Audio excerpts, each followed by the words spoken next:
I am back again. You cannot keep me off here. I can see I've got perfect signals and shut down. Why would that be, Bill Maher? Why would that be? Is that because you are in the gambling business and that you have gotten some people in your family and close to you hurt? Is that the reason why? Was that Michelle's daughter that you had there that you were interviewing? That one psychologist that you interviewed with the long black hair and light skinned black? Oh, so many connections to so many people. You can't keep me off of here. They all here anyway. Did you notice how much information he had? Rainin, did you notice how much information he had? A lot. Like way more than you did, right? Like I had seen that Brad Pitt movie or the movie that The Big Short with his buddy Steve Carell, right? Mmm. Good stuff. Sitting over there yelling at you because you don't let him talk. You don't let people answer, you know, ask and answer questions. And you're like, that's not this kind of podcast. I'm king of the podcast, like mayor of Lake Sherwood. Is that like who you are? Mayor of Lake Sherwood? Keep trying. Keep trying. I dare you to keep trying because they are watching you. They are watching you. Go ahead. I'm waiting. I've been waiting for a long, long time for you to make a mistake. I've been waiting for a very long time for you to make a mistake so that I can get my family back and so that we can get our neighborhoods back because of all of your criminal behavior to line your pockets because what you have apparently isn't enough. It will never be enough. You'll never have enough because you're seeking something and you're filling it with something else. It's very easy. That's what this regulation is all about. Are you seeking the things that really you find the most fulfilling for your life? Most of you are not. Most of you are not. I see, I look, I observe. Most of you are not seeking the things that will fulfill your life. You're seeking money and you're hurting people in the process. And you're not even giving it a second thought how deeply you're hurting people. You are not even thinking about how deeply you are hurting people. Which arm is that? That's this arm. Okay. That's my good arm. What the heck? There we go. It's my good arm.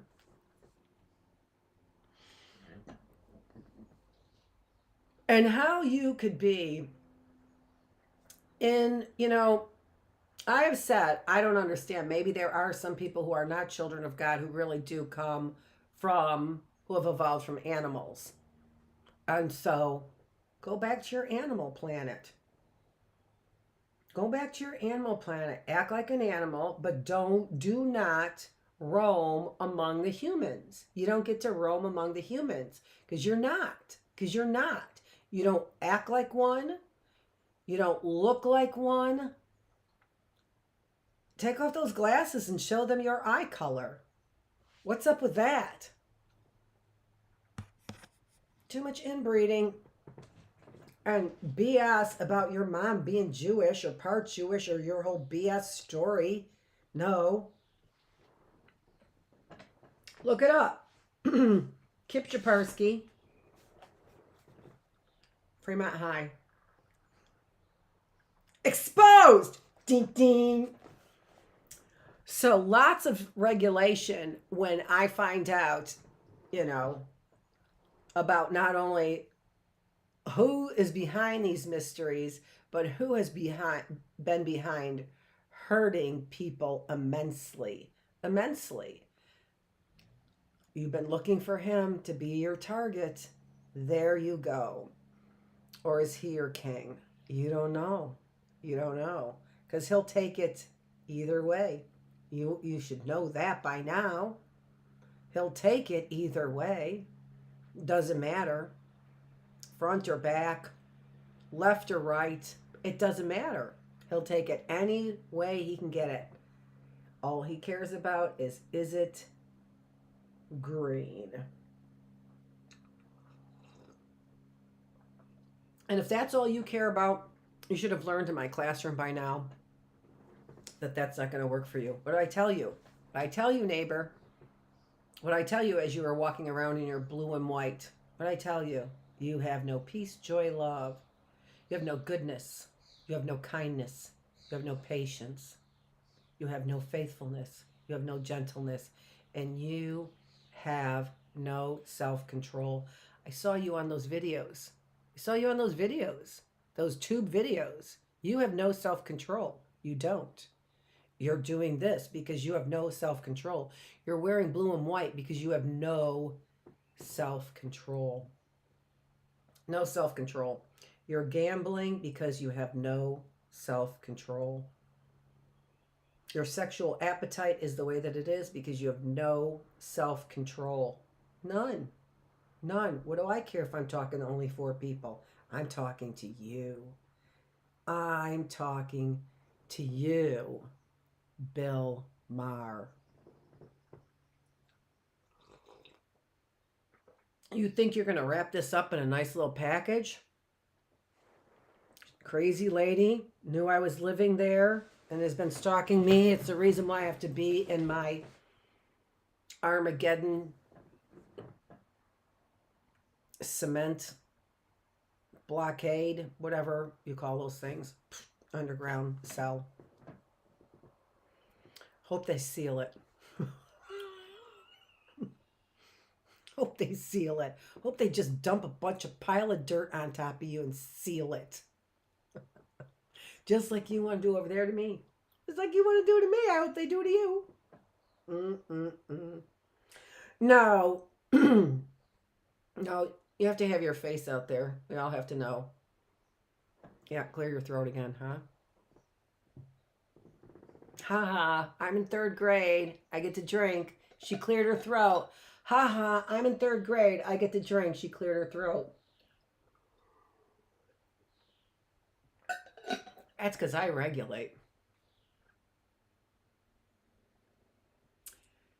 Welcome to the critical thinking classroom. Did I just fill your head with a lot of thoughts you should be critically thinking about? Good. I hope so. Here's some clear thoughts for you. I'm Dr. Annette Feravich. I'm the teacher, and you're here in the classroom, exactly where you want to be. And now I'm going to school you again. Just exactly what you're hoping for. You can't even tear yourself away, can you? Not even when she's schooling you. Ah, ah.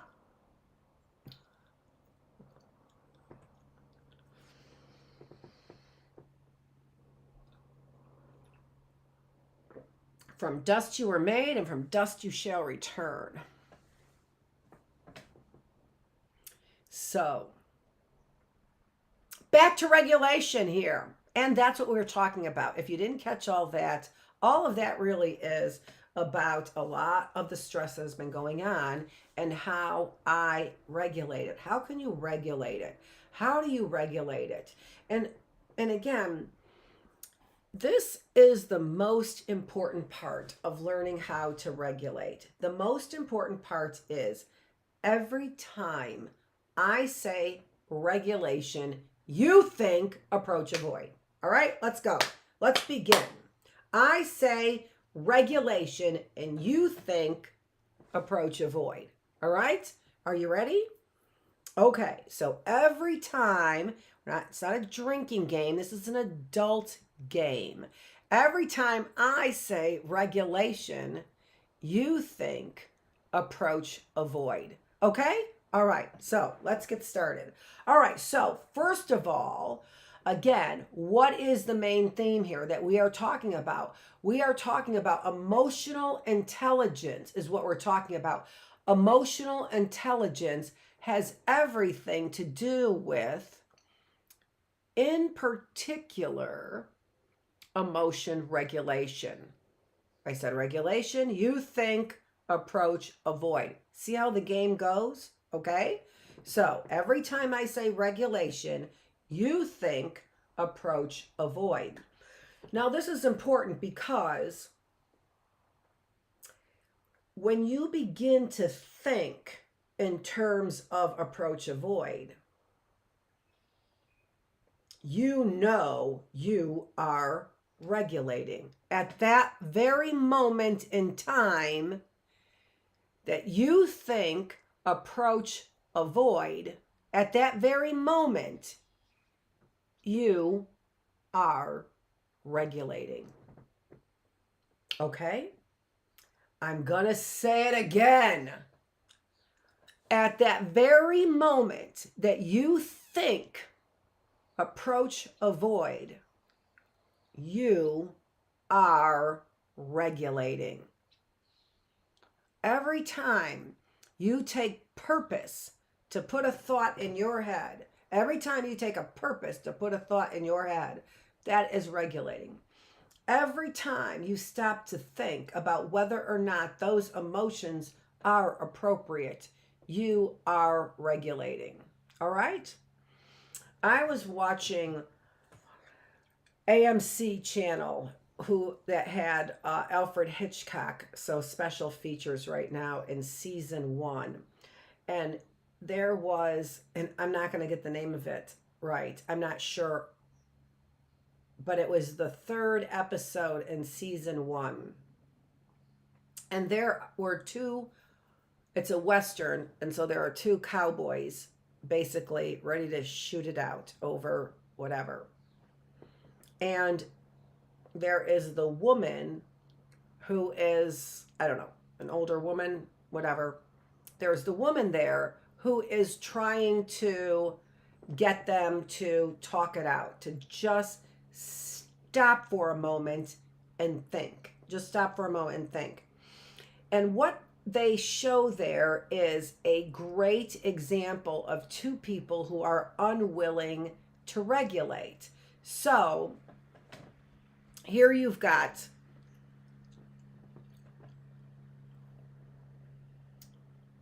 they decide, she says, you're both going to die because the first person to go for his gun, to draw his weapon, the first person to draw his weapon is going to go to jail. I'm going to call the sheriff, and so you're both going to die because you're going to get hanged for killing the other person.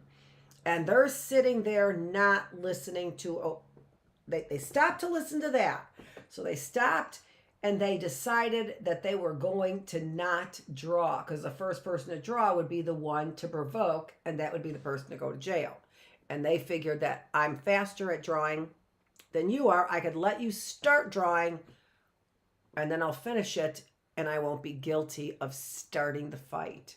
So they're sitting across from one another looking to see if the other one is going to draw first so they could be quicker in the response, right?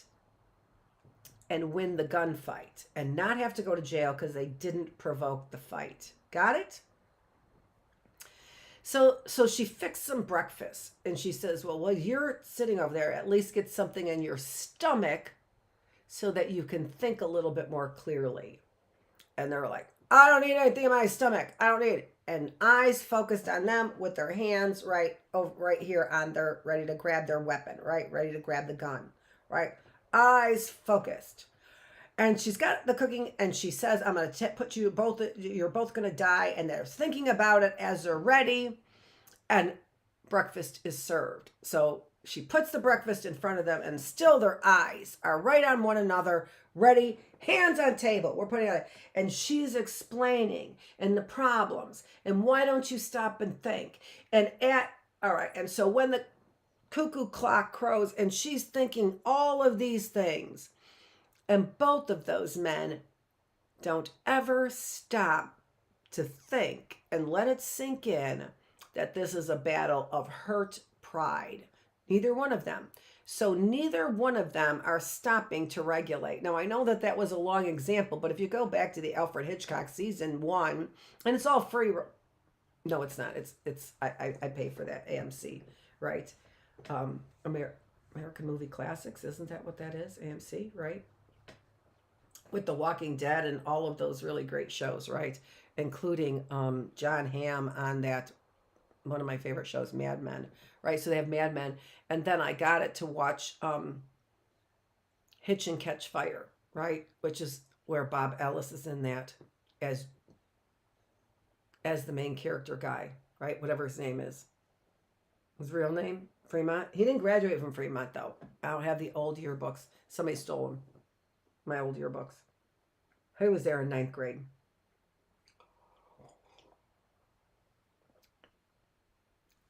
Drove me in a car really fast around the curves, around the lake, and I was really scared in the car. I really was. And I promised I would never get in the car again with a crazy person like that.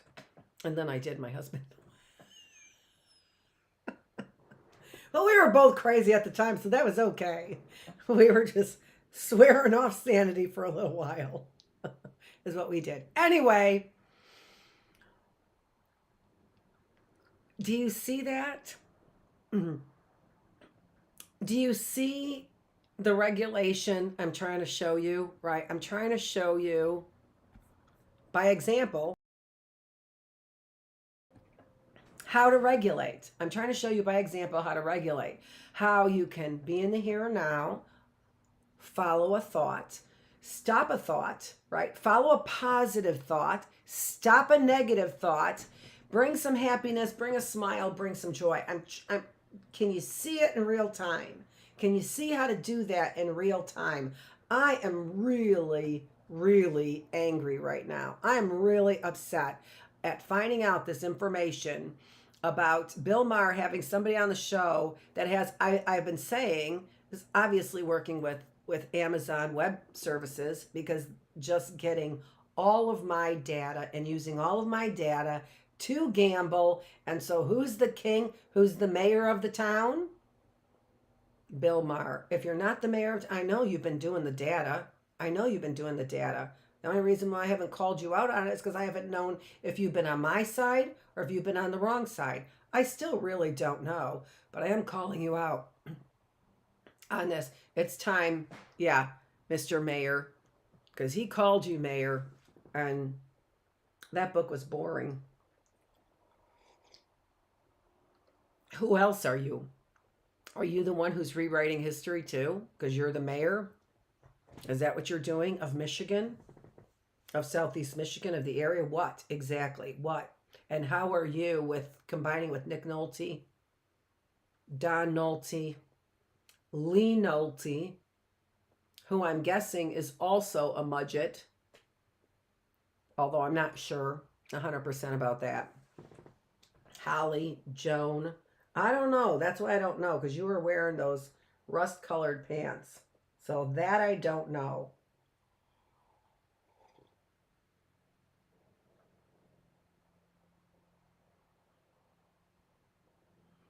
Yeah. But we've known a lot of stuff has been going on there in Fremont for a long time. Look at the sets of twins over there.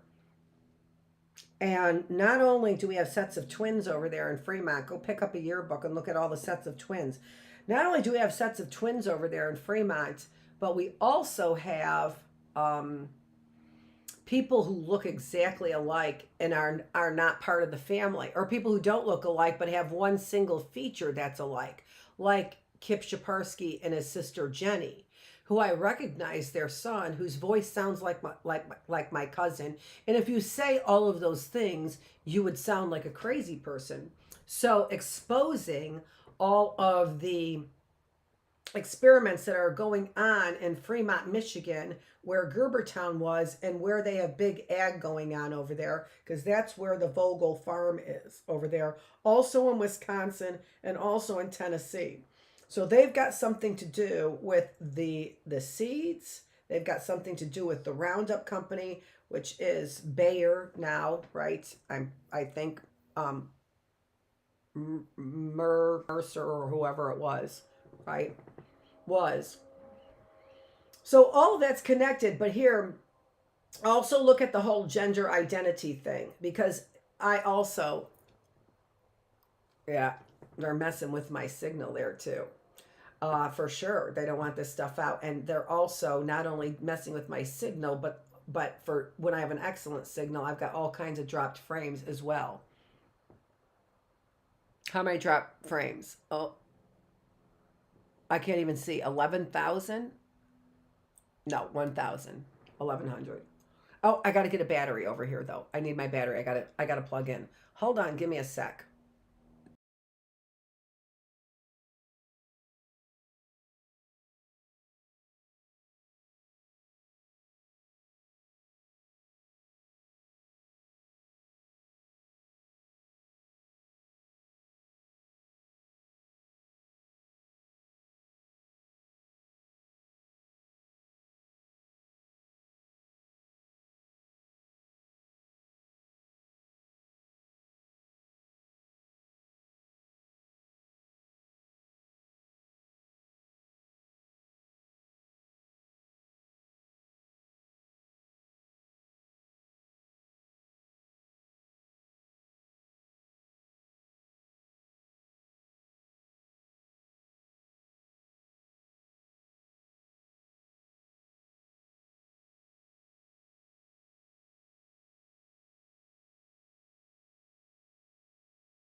There we go. I had to plug in. So yeah, so Dwight Schrute is wearing the outfit, predicting the outfit, right? But the thing I just didn't understand is why Donna was wearing that same rust color. Why she was wearing the same rust color. That part I didn't get. So I don't know if you're on my team or not. I hope so though. Maybe so. Right? Maybe. I don't know. I don't know. Who knows? I'm not sure. I do know that the competition is heating up, isn't it? Right? And I'm teaching you that there is a great reward in being able to regulate. You think, approach, avoid, right? I didn't say regulation, full regulation. But there I did. You think, approach, avoid, right? There is a great benefit, an unbelievable benefit in being able to appropriately regulate. And not just regulate when you're meditating, because if you regulate only when you're meditating, then you only get the benefit when you're meditating. And if you cannot generalize that to your everyday circumstances in your everyday life, again, you will only get a minimal benefit. The idea of meditating, the idea of mindful meditation is so that I can control the stress, the effects of stress on my life, the effects of whatever, right? And don't forget, stress can be good as well as bad. Stress can be a wedding of your son or your daughter, which is a wonderful, unbelievable occasion. Stress can be the birth of a child or a grandchild. That can be stress. What an unbelievably wonderful event.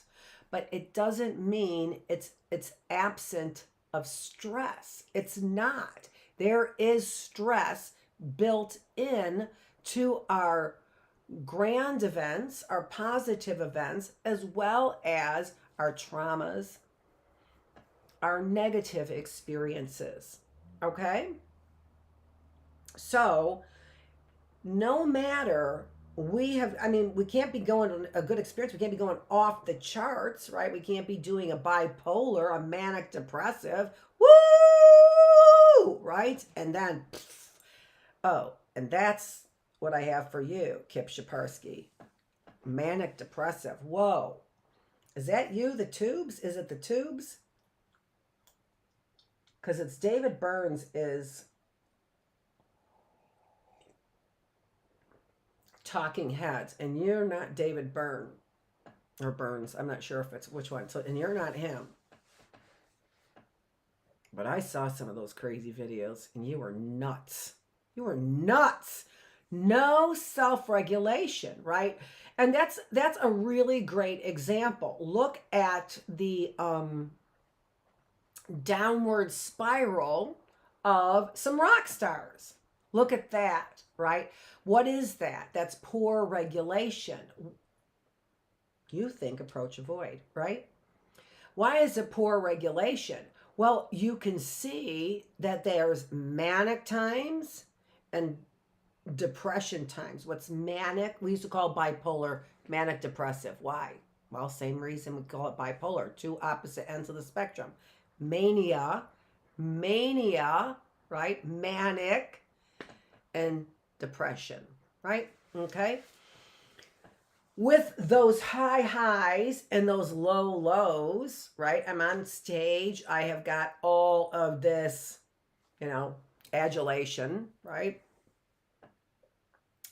From the crowd. I don't like using that word because you were using that word and that really bugs me right now that I used it. But okay, I used it. From the crowd, right?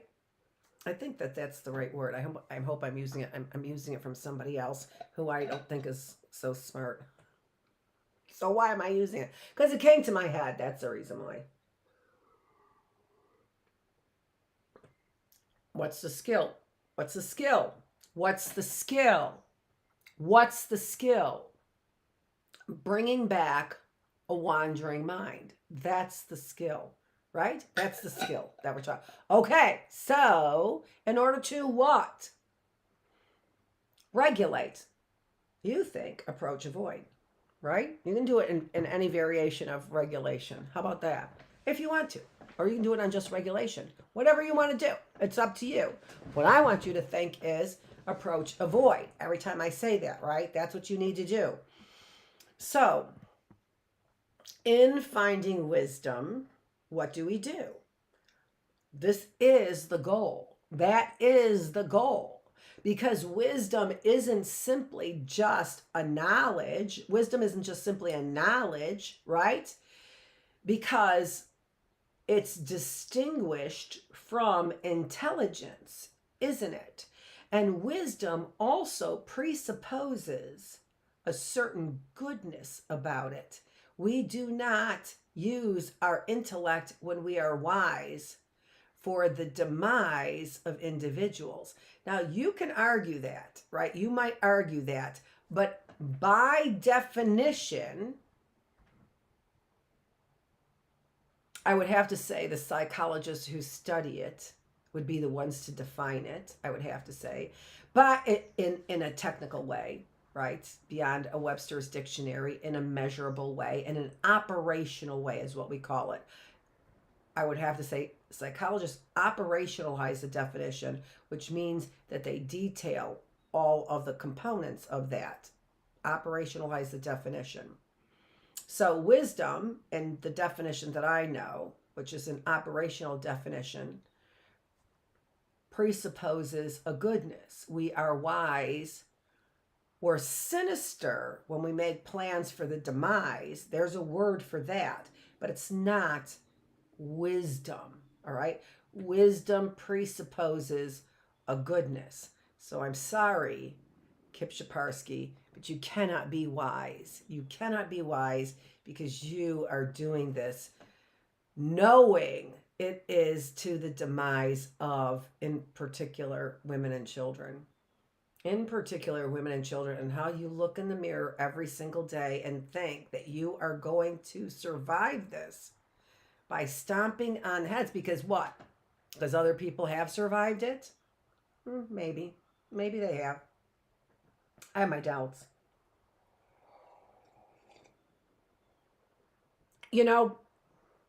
I don't think those people have a soul, is if they survive it, though.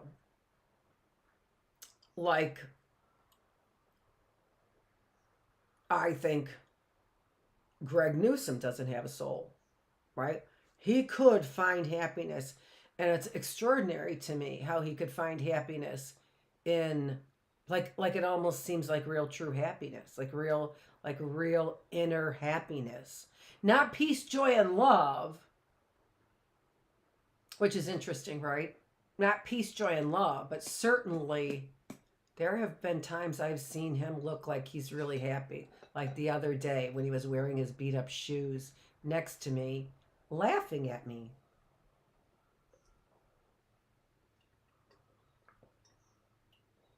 Right? I guess I do put the pinky up. I was like, you guys are all putting your pinky up. I don't do that. I guess I do. I didn't think I did that. Let me see with my coffee. No, I don't do it with my coffee. I must do it with my water. I saw you drinking out of my glasses as well. So you get that point too, Rainin. Yeah, out of my... And it looks like you were drinking my pop too, doesn't it? Out of my glass. I'm just so happy. I'm just so happy that somebody is recognizing what is going on. And that makes me happy. And I'm drawing on that to help me regulate. So what the hell is she talking about? And what is going on? I don't even know. It's all unfolding. It's all unfolding. It is. Yeah. And that makes me really happy. It does. It does. It does. Because, you know, all things work for the good. All things work for good. For those who love and are part of his plan. And if all you are is just dirt, you can't be part of his plan. Well, no, you are. You're part of the plan to glorify him. Spiritual classroom. I know. Monday, fun day. I don't even know. Or something like that, right? We are just on two wheels going this way, two wheels going that way. Whoa, where is she taking us? I don't even know. Whoa, what an adventure. What an adventure. And I would bet it's almost over. And given the smile on my face, your plans have been foiled. What does that mean, foil? I don't even know. I know. Kind of weird, huh? Okay. Let's look at some slides. Thanks for winking at me too, Rainin. Are you him? Are you the man I've been waiting for? To save me from all this? To save this little Southern Belle from all this? To save this little country girl from all this? Are you here to save this little country girl from all this? Oh, baby.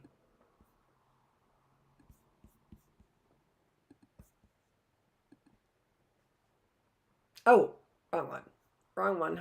Where are we? Here we are. Okay, so, oh gosh, I was thinking about rumination the other day and what I was going to say to you about rumination.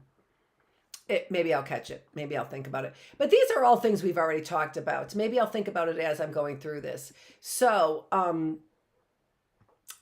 I want you to think about these 4 branches. I have mentioned these 4 branches.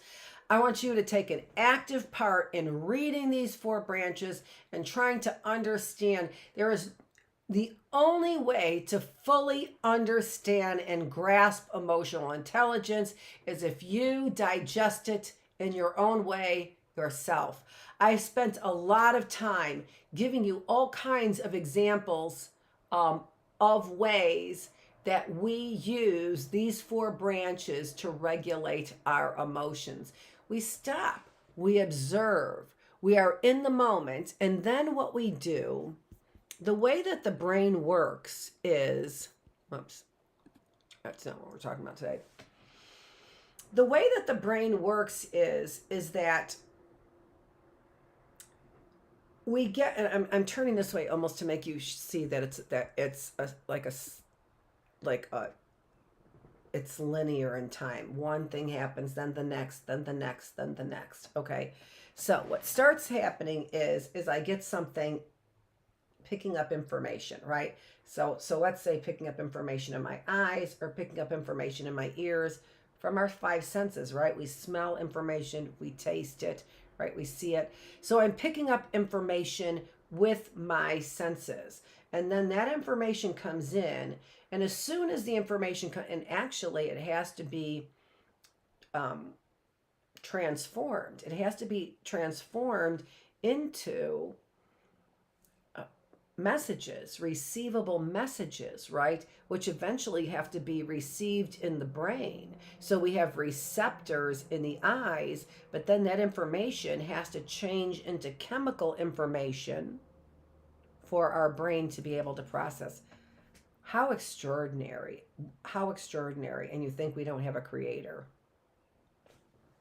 Oh, anyway, I was thinking about you winking at me. It was so cute. It was cute. I don't know whose side you're on. I don't know if you're Ethan. I don't know, but I was happy about that. You might be Ethan.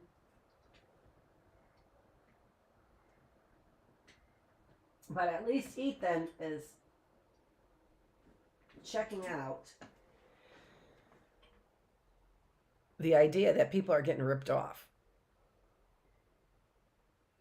Look into his real name, Kip Shaparsky. Just look into it. Just look into it. I don't know. I'll correct it if I'm wrong. But so far, nobody's come to me and said, correct that because you're wrong. Change it. You're mischaracterizing me. So far, nobody said that. They might say it. They might say it, but they'd have to prove it. And then I'd get in their business. And I'll get in your business. I will so get in your business. Are you kidding me? You're my business. I'm fairly in my business. When all I want to do is be with my family.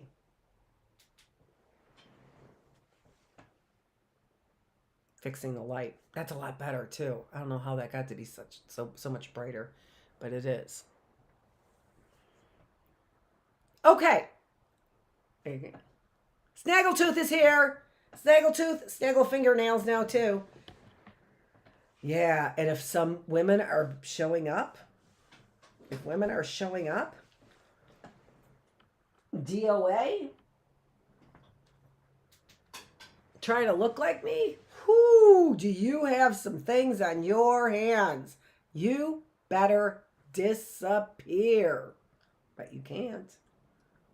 But you can't, because they've been watching you for a very long time.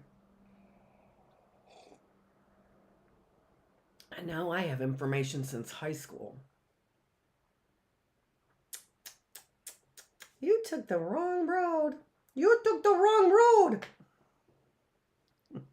Get to work. Oh my gosh, just get to work. Ow, it's disrespectful when you're late. Is it really? Mayor.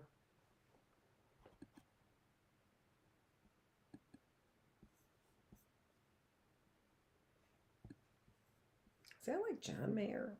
I don't know. Who even knows?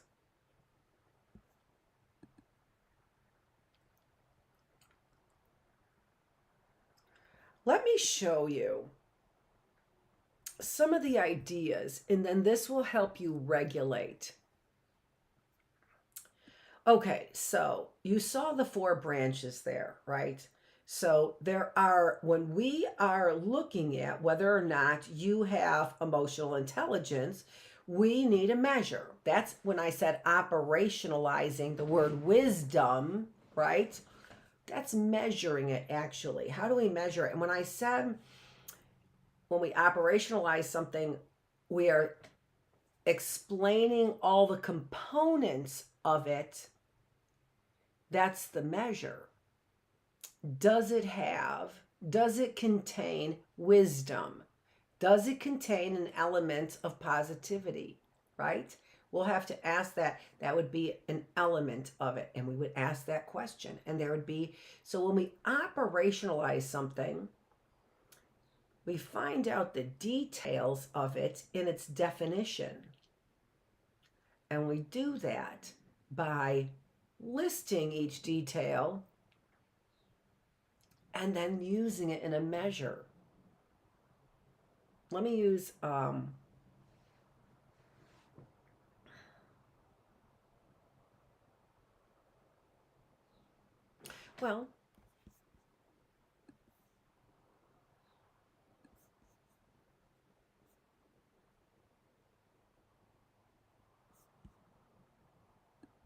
I'm not going to do it. I'm not going to do it right now. I'll get back to it and you'll have that thought a second time around. All right. So right now, what I want you to know is that when we study something as a scientist, like wisdom, we have to define it. How do we define it? We define it by saying it's this, but not that. It's this, but it's not that. It is intelligence, but it has kindness. It has foresight without anger, let's say, right?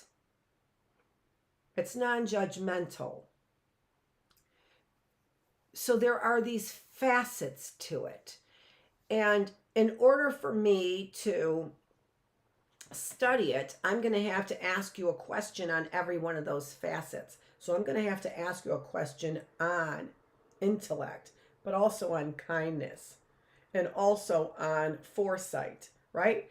So I have to ask you those questions. That's how we operationalize a common concept like wisdom or like self-esteem or like tolerance or like woke, right? How would we study wokeness? The way that we would study wokeness is the very first thing is we would have to define what it is, because people use the word all the time. It needs to be this, but not, and in order for me to measure it then, to see if you're woke or not, I need to have a crystal clear definition in order to measure that, if you're woke or not, right?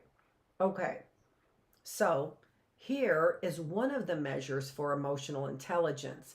Now, I want to show you this measure because in the measure, you will be able to see what you can do then to regulate. You think, approach, avoid. What you can do to practically regulate your emotions. If you know all of the elements to emotional intelligence, then you can change any one of those elements. Remember, we did the same thing with optimism. Remember, we said the elements to optimism were stable, unstable, global, specific, internal, external. And if I want to be optimistic in a bad situation, I need to see that that bad situation is external to me, that that bad situation is unstable, and that bad situation is specific if I want to be optimistic. And I broke that down, every one of those parts, to see, is my self-talk stable or unstable? Is my self-talk global or is it specific? Is my self-talk internal or is it external? In the same way, we break down mindfulness or emotional intelligence. We break that down so that I can look at each individual piece of it and manipulate it, approach, avoid, regulate it. So I benefit. So I, raise up my peace, joy, love, and bring down my depression, anxiety, and hate. And hate, right? How will you do that? How will you do that? Okay, so in the measure here, this first measure takes a look at, so there are measures for each one of those 4 branches, right? So there are 4 branches. We can look at them here for the specifics. We can look at them here for the measures. So I'm going to blow this up here, this is a measure which is called the MSCEIT. That is emotional intelligence test. And the last three letters, EIT, emotional intelligence test, MSC, those are the authors of this measure, of the measure. So that's, I can't remember the names. It's Salovey and it begins with an M, obviously. I'll get that in just a minute. I will pull up the PowerPoint, and I'm going to do that right now so I don't forget.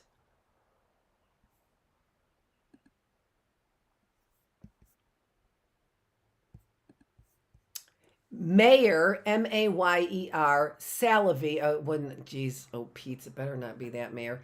Salovey and Caruso, the emotional intelligence test. So the Mayer, Salovey, and Caruso emotional intelligence test, MSCEIT. And those are the four branches there, and they are separated into experiential. How do we experience the world? And then how do we behave in the world? Strategic. So the four branches are perceiving, using, which is how we experience the world. We perceive the world. We interact with the world. And then strategies, which are understanding, right? So, strategies that we use to understand the world and then to manage the world.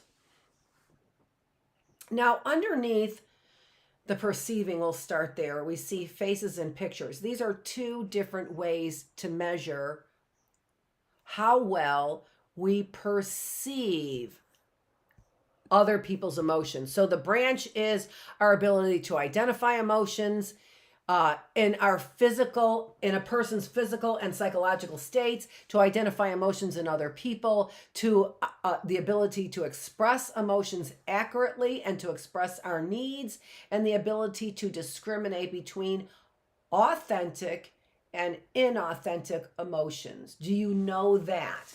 And you might say, yeah, I know the difference between somebody who's being authentic and somebody who's being inauthentic. Maybe you do, maybe you don't. Maybe you think you do, but maybe you're cynical about everybody. So your perceptions really are off. There's a lot of people who are really functioning on high levels of anger, depression, and anxiety. If that is the case, there is no way you are accurately perceiving authentic and inauthentic emotions. It is not possible. You cannot perceive accurately when you are functioning with high levels of depression, emotions, anxiety. You cannot distinguish between authentic and inauthentic emotions. You just can't do it. You cannot perceive accurately somebody else's emotions. You cannot distinguish or be able to understand the subtleties of emotional blends. All right? So let me show you then, again, in that first branch, I'm going to show you the measure. So we've got faces there and we've got pictures. How good are you at determining the emotions of a person from their face? So if you see this woman's face, to what degree is she exhibiting happiness? To what degree is she exhibiting fear? To what degree is she exhibiting sadness? And to what degree is she exhibiting surprise? Not much, 1, all the way to very much 5, right? So when you look at her face, how much emotion is happiness? How much is fear? How much is sadness? And how much is surprise? All right? Now, you might say, all right, that's pretty easy. You really have to be a numbnut not to be able to figure out those emotions, right? All right, maybe that's true. But what if the emotions looked like this?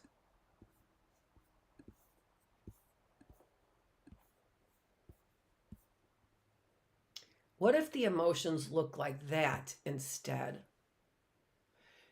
Could you accurately identify the amount of happiness that person is feeling? And now I've changed those. So the first one, probably much easier, right? But not everybody is exhibiting this kind of face. In fact, I rarely do in these videos, right? You rarely see me look like that smiling woman there, all white teeth and, full-faced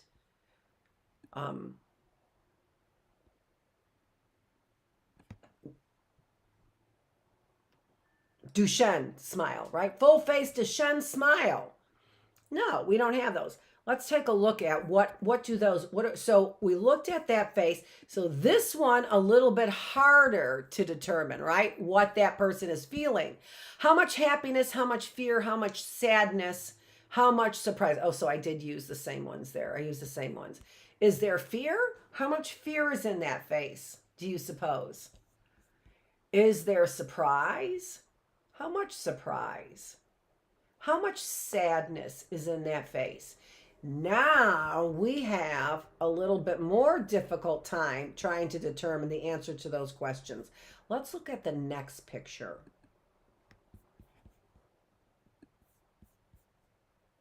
Here now we have a painting.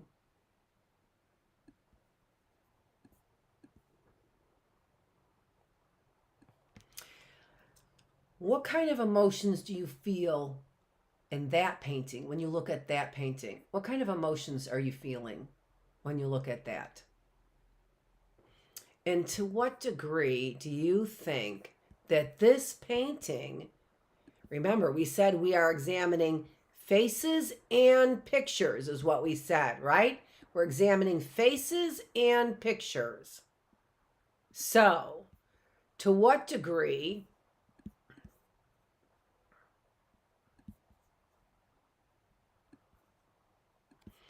do you think that that picture is exhibiting sadness? To what degree do you think that picture shows concern? To what degree do you think that picture is thoughtful?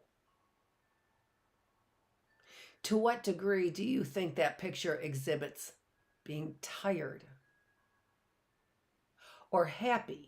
Or joyful, or peaceful, or pensive?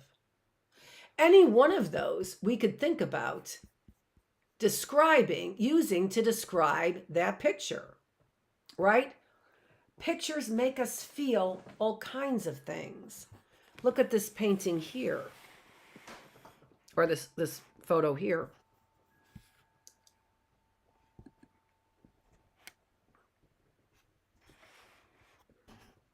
Now let me get those lights out of the way, right? So look at that painting that I have there. It looks like it's from the 1930s, right? So it looks like it is showing some, maybe some better times, people thinking of that as a better time. Let me get that other light off there too, right? Maybe it's a tough time for some people, right? Because it looks like it's from the Great Depression. Maybe it's from the Great Depression. Looks like it's from the 1930s, doesn't it? Right? Looks like a painting from the 1930s. And so, what do you think about that painting? Or print. It's a print, right? It's a signed print, though. It's signed, you can see, and probably numbered. What do you think about that? Let me get it decent there for you.